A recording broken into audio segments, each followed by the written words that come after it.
E hoje eu trouxe para vocês uma máquina de costura da Estrela, anos 80. Além deste brinquedo, eu tenho em torno de 1.500 outros no acervo variados. Eu não coleciono apenas um. Se eu gostar e ver em algum lugar e me agradar o preço, eu compro.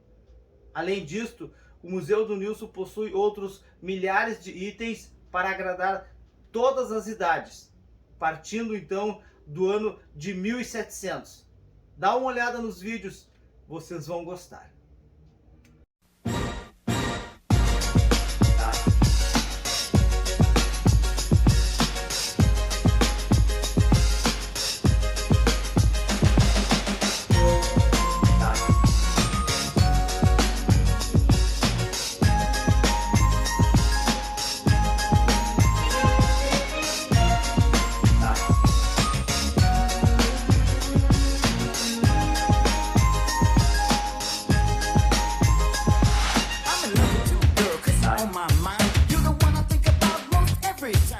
You crack a smile and everything you do.